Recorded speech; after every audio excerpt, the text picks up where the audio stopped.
Let's take a look at race number 12 at the racetrack that introduced me to horse racing. Talking about the Fairgrounds in New Orleans, my hometown of New Orleans.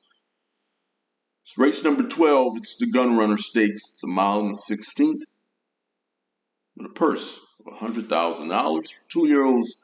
It is a Derby prep race. Let's take a look at the field. The one horse, Next Level. Next Level is 20-1.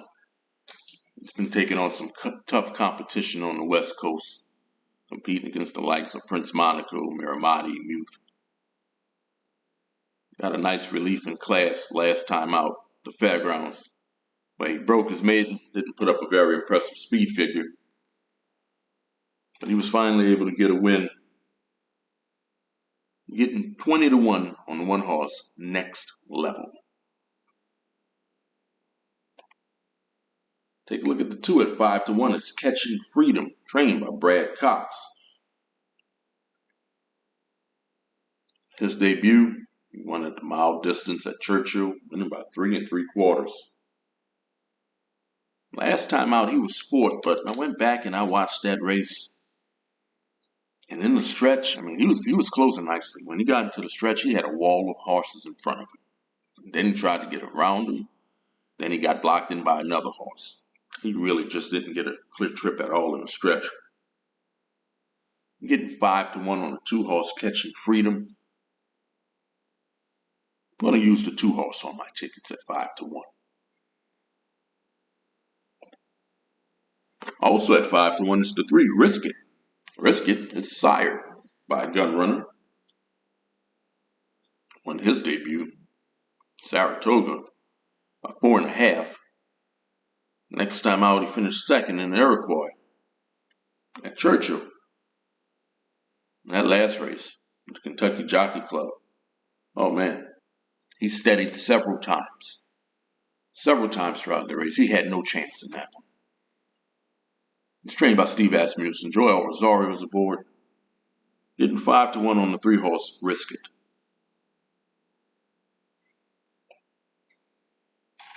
Take a look at the 4 at 12-1. It's Neat. No, he's been making his living on turf. He's won back-to-back races on turf. He looked impressive in both of those races. Now they're going to try dirt for the first time. He's been showing improving speed figures. Let's see if he can bring that winning form to dirt. I mean, look, he's bred for dirt. Getting 12-1 on the 4 horse. Neat.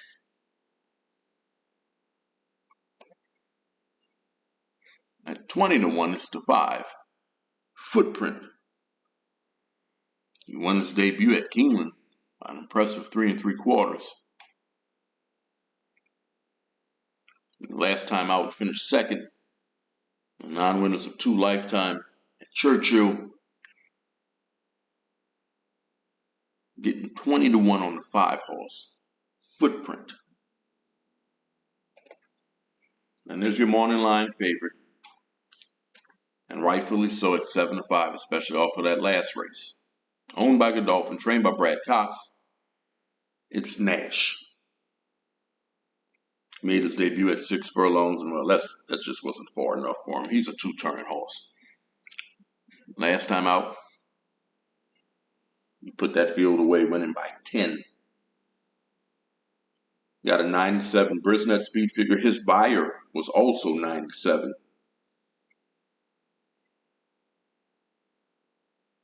Getting 7-5 on the 6 horse, Nash. For Rancheroo Returns. He is the horse to beat in this race. I will use him on my tickets. 6-1, 7 horse, Sneed. Tried Sneed on turf his first couple races. Then at Churchill, over sloppy track in a race that was scheduled for turf, won by a length and a half. So they tried dirt again with Sneed. The Fairgrounds, he won by 7 1/4. It's going to be closing late. They're going to have some speed in this race. You know Nash wants to lead. Son of Nyquist, you get 6-1 on the 7-horse Sneed. I will use the 7-horse on my tickets. And to close out the field, take a look at the 8-horse Track Phantom, who will also be forwardly placed in this race, along with Nash. He's shown steady improvement in speed figures, and last time out at a mile and 16, Churchill broke his maiden by an impressive 4 3/4. Christian Torres is aboard. He's trained by Steve Asmussen. I will use Track Phantom on my ticket. So these are the horses that I'm using. I'm using Catching Freedom, Track Phantom, Sneed, and Nash. Nash is clearly the horse to beat in this race. Thing is, do I want 7-5 on a 2-year-old just making his 3rd start? I'm going to use Nash. Any multi-race wagers, I'll use them in those as well. Horse I'm going to pick to win, I'm going to go with a little bit of an upset. I'm going to go with the 2-horse, Catching Freedom at 5-1. Don't forget to like, share, subscribe. Let me know who you're picking in this race. Good luck.